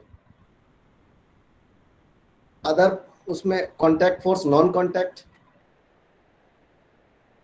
ठीक है. Forces which act through spaces without making direct contact with the body are called non contact forces. Contact force, दो में कॉन्टैक्ट होके हो रहे हैं, फोर्सेस जनरेट हो रहे हैं. Kicking off football, then spring balance, stretching of in spring balance. So these are known as contact forces. Force का तीन एलिमेंट है. एक तो मैग्नीट्यूड, कितने अमाउंट का फोर्स लगा रहे हैं आप, कितने ताकत उसमें लगा रहे हैं. नेक्स्ट इज डायरेक्शन, किस डायरेक्शन में फोर्स लगा रहे हैं. Then another is point of application, कौन सा पॉइंट पे आप फोर्स अप्लाई कर रहे हैं. अगर आप जेवलिन फेंक रहे हैं तो जेवलिन के कौन से फोर्स पॉइंट पे आप फोर्स अप्लाई कर रहे हैं और किस डायरेक्शन में आप फेंक रहे हैं और कितना अमाउंट ऑफ फोर्स आप उसमें लगा रहे हैं. So these are three elements of forces. One is magnitude, direction and point of application. ये तीन चीज आप समझ गए तो फोर्स के बारे में आप जान सकते हैं. दो और तरीके का फोर्स है. एक रोटेशनल मूवमेंट अगर हो रहे हैं तो उसमें दो फोर्स एक्ट होते हैं. एक है centrifugal force and other is centripetal force. Centrifugal वो फोर्स है कि जब बॉडी मूव हो रहे हैं, आप सर्कुलर पाथ में घुमा रहे हैं, तो बॉडी के अंदर में एक टेंडेंसी है, वो टेंडेंसी क्या करती है, उस रोटेशन मूवमेंट एक्सिस से बाहर की ओर मूव करते हैं, वो बाहर जाने की ओर कोशिश करते हैं. Equipments, whenever a body has rotatory motion और whenever a body moves on a circular path, it develops a force which has the tendency to make the moving body fly off at a tangent radius to that circle. This force is called the centrifugal force and it acts in the direction away from the center of rotation. मतलब वो बाहर भागने की, आप जैसे hammer throw घुमा रहे हैं तो आप हैमर थ्रो जब रोटेट कर रहे हैं तो आप देख रहे हैं कि जो हैमर है वो बाहर आपके हाथ से निकलने की कोशिश करता है.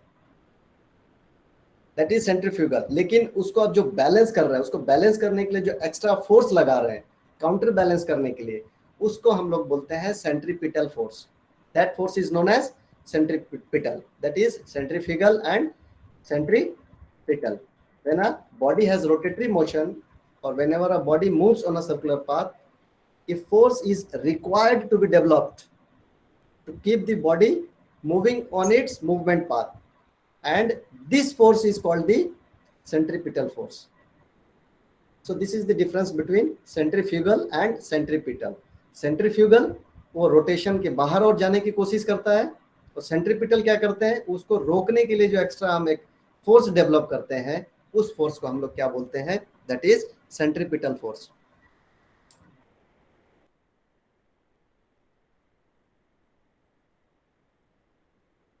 ये सब कुछ टर्मिनोलॉजी है. Actually I had been directed for 5:30, that is 4 to 5:30, तो I have covered almost my time. दो चार और मैं थोड़ा सा एक और डिस्कस कर लेता हूँ. टर्मिनोलॉजी जस्ट हम थोड़ा सा आपको बता देते हैं. जैसे रिजल्टेंट ऑफ फोर्स है, रिजल्टेंट और रिजोल्यूशन, ये दो वर्ड है. रिजल्टेंट मीन्स जोड़ना. दो फोर्स को जोड़ते हैं जब हम लोग, एक्स एक्सिस और वाई एक्सिस को जोड़ने से एक फोर्स प्रोड्यूस होता है. उस फोर्स को हम लोग क्या बोलते हैं, रिजल्टेंट फोर्स बोलते हैं. और रिजोल्यूशन ऑफ फोर्स क्या होता है कि जब हम लोग दो फोर्स एक्स एक्सिस और वाई एक्सिस को जो रिजल्टेंट फोर्स है, जो एक फोर्स है उसको जोड़ के तोड़ के जो दो फोर्स निकालते हैं एक्स एक्सिस वाई एक्सिस, उसको हम लोग रेजोल्यूशन मींस तोड़ना मतलब रेजोल्यूशन और जोड़ना मतलब रिजोल्यूशन। जब हम लोग दो फोर्स को जोड़ के एक फोर्स निकालते हैं उसको हम लोग उसको रिजल्टेंट बोलते हैं, और जब हम लोग एक फोर्स को जो एक फोर्स है उसको इक्वली दो पार्ट में हम लोग बांटते हैं, उस फोर्स को हम लोग बोलते हैं रिजोल्यूशन। ठीक है। और सिस्टम ऑफ फोर्स, अगर हम दो या दो से ऊपर फोर्स को एक साथ अगर हम स्टडी करते हैं, उसको जोड़ते हैं, उसके बारे में स्टडी करते हैं, उसको बोलते हैं हम सिस्टम ऑफ फोर्स।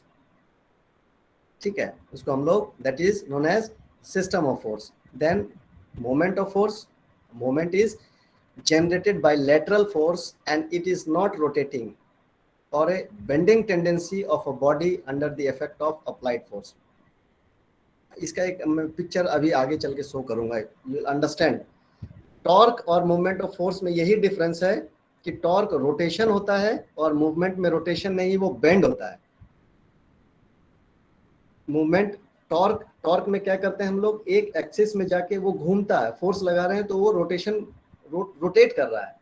लेकिन मूवमेंट क्या कर रहा है, मूवमेंट जो फिक्स पॉइंट है वो वही है, और अदर पॉइंट में जब फोर्स लगा रहे हैं तो वो क्या कर रहा है, वो बेंड हो रहा है। आप अगर वॉल में एक होल करके एक रॉड को रखेंगे और साइड में आप फोर्स लगाएंगे तो रॉड क्या होगा, बेंड होगा। That force is known as moment of force, उसको हम लोग बोलते हैं मोमेंट। टॉर्क में क्या होता है कि रोटेट हो रहा है, ट्विस्ट हो रहा है। Summation of force, another word is summation. Summation means different अलग अलग जगह से फोर्स लेके एक साथ अप्लाई करना।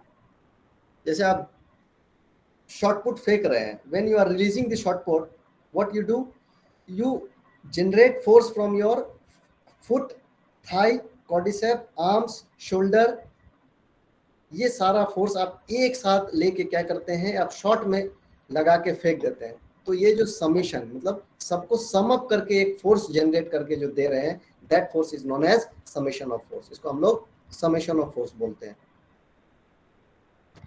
और जो हमने अभी बता रहा था मूवमेंट ऑफ फोर्स और टॉर्क, ये टॉर्क आप देख सकते हैं, इसमें रोटेशन हो रहे हैं, और ये क्या है, ये this is known as movement of force. Movement of force में एक फिक्स पॉइंट में फिक्स है और यहाँ से फोर्स लगा रहे हैं। तो ये जब यहाँ फोर्स लगा रहे हैं तो what will do, it will bend the object. ठीक है, बेंडिंग मूवमेंट आएंगे। ये समेशन है, समेशन ऑफ फोर्स।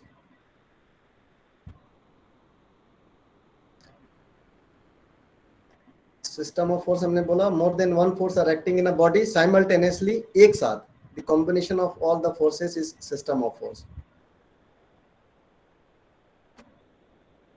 ये उतना हम लोग यूज नहीं करते हैं स्पोर्ट्स में। ठीक है, तो हम लोग इसको ज्यादा डिटेल में नहीं जाएंगे। सिस्टम ऑफ फोर्स में एक होता है कोप्लेनर और नॉन कोप्लेनर। कोप्लेनर में क्या है कि एक ही प्लेन में सारे फोर्स लग रहे हैं,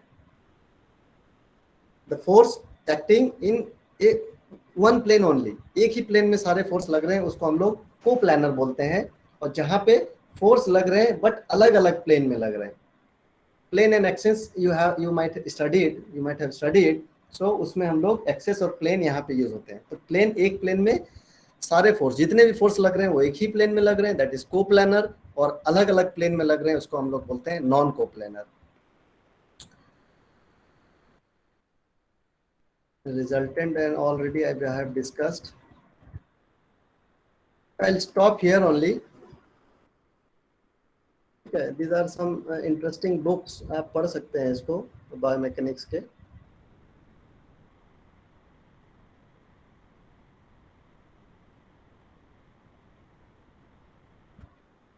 Textbooks are here.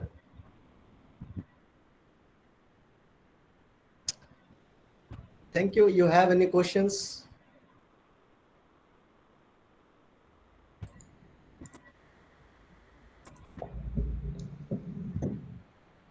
Hello. Yes. This is Himanshu Dave, sir. Yes, please. Sir, I have one question regarding biomechanical institutes in India. Is there Yeah. any specific biomechanical institute in sports to specialized biomechanical understanding, or rather skill specific biomechanics teaching in different games?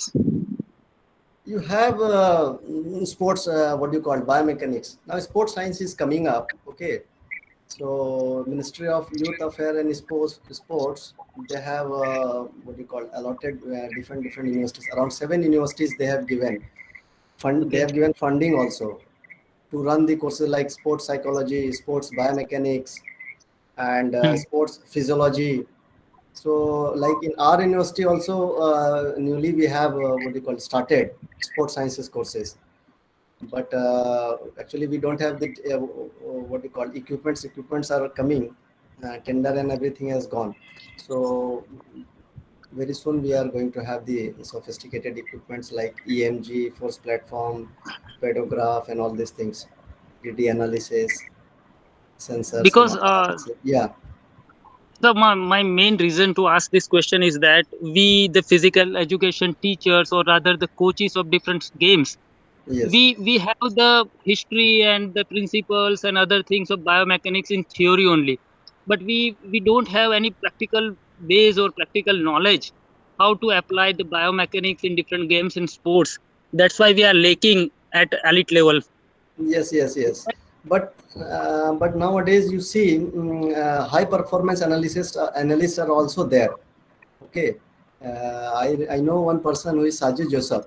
He worked there in Malaysia. There is one high performance what do you call, institute, sports university is there, Malaysia.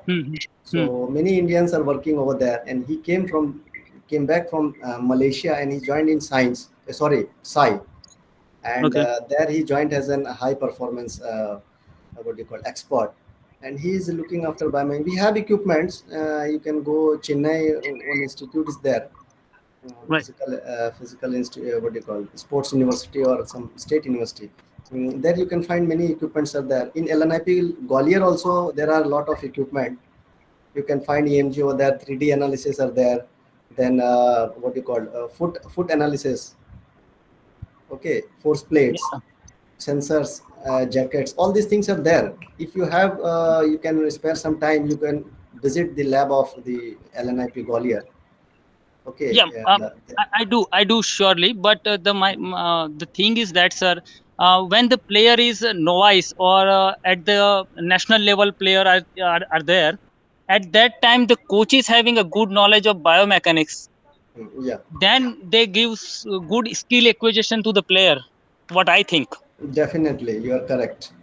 Correct. The coach must have. Already in my previous slides, the very beginning, I have already told that this knowledge, biomechanical aspects knowledge is very important in the very beginning. And yes, like in schools also, the physical education teacher must have knowledge of the biomechanics, because they start running and walking from school level itself.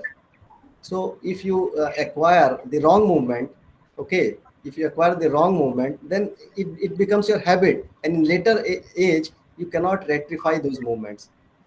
Okay जब हमें आदत हो जाती है उस movement की, तो हम उसको चेंज नहीं कर पाते हैं वो मूवमेंट को, आदत, तो वो फिर लास्ट में जाके हम लोग क्या करते हैं कि चेंज करने की कोशिश करते हैं, जो हमें पहले करनी चाहिए थी, पहले करनी चाहिए, राइट। जो हम जब हम स्पोर्ट्स में आते हैं, जो 10 साल 12 साल की उम्र में, वहाँ पे हम लोग सिर्फ यही मूवमेंट सीखते हैं, रनिंग, जंपिंग, थ्रोइंग, पुशिंग, ये हमको सीखना बहुत जरूरी है। करेक्ट मूवमेंट, करेक्ट वॉकिंग कैसे होनी चाहिए, करेक्ट रनिंग कैसे होना चाहिए, जंपिंग कैसे करेक्ट करते हैं, तो तभी हम लोग क्या करते हैं, डायरेक्टली हम टेक्निक पे आ जाते हैं, और टेक्निक हम लोग वहाँ पे उतना इम्प्रूव नहीं कर पाते हैं जितना हम लोग एक्सपेक्ट करते हैं। तो हर चीज के क्या है, एक स्टेजेस है, तो उस स्टेजेस के अकॉर्डिंग धीरे धीरे हम लोगों को आगे बढ़ना चाहिए। As you mentioned that we should correct the running, walking, jumping. Apart from that, can we add the postural correction activities for the sports person? वो तो सारे उसी में, हाँ बिल्कुल, लेकिन शुरू में हम इसको करना चाहिए, very beginning. Yes. Right. Thank you, sir. Thank you so much. Welcome. Any more question? Hello. 1-2 questions. Yes. Hello. Hello, sir. I'm Sir, Vijay from Maharashtra. Hello hello Yes, please ask your question. हाँ sir, very nice presentation, sports biomechanism. Sir, my question is how to important of yoga in biomechanism. Yoga का कुछ महत्व है क्या बायोमेकेनिज्म में? देखिए sir, एक तो मैं सर योगा फील्ड का हूँ नहीं, ठीक है, लेकिन बायोमैकेनिकल एस्पेक्ट्स योगा का बायोमैकेनिक्स में इम्पोर्टेंट नहीं है, लेकिन बायोमैकेनिक्स का योगा में बहुत इम्पोर्टेंट है। ठीक है, योगा की अगर हम पोस्चर कर रहे हैं तो हमको किस किस कैसे आसन लगाना चाहिए, हमको स्पाइनल कैसे स्ट्रेट होना चाहिए, कितने स्ट्रेट होना चाहिए, वो ज़्यादा इम्पोर्टेंट है। तो हम जब योग कर रहे हैं या योगा कर रहे हैं तो वहाँ बायोमैकेनिक्स वहाँ भी बहुत इम्पोर्टेंट है। लोग बायोमैकेनिकल क्या कहते हैं स्टडी कर रहे हैं इसमें आसन्स में, they are going for biomechanical analysis on different kind of asanas, कि ये आसन कर रहे हैं तो इस एंगल में कर रहे हैं तो कितना असर हो रहा है, या हम 80 डिग्री में 90 डिग्री में या 40 डिग्री में कर रहे हैं तो उसका क्या इफेक्ट हो रहा है। तो बायोमैकेनिक्स एक ऐसा फील्ड है, इसको आप फिजियोलॉजी भी जोड़ दीजिए, साइकोलॉजी भी जोड़ दीजिए, ठीक है, ट्रेनिंग भी, तो ये एक पैकेज है, बिल्कुल सारे चीज का मिश्रण।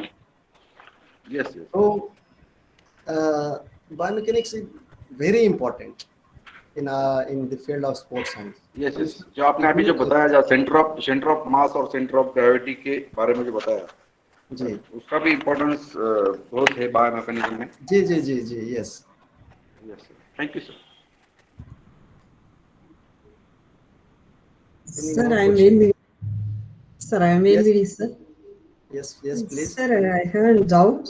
How do the players playing buoyant force in sports? Buoyant force. buoyancy, Yeah.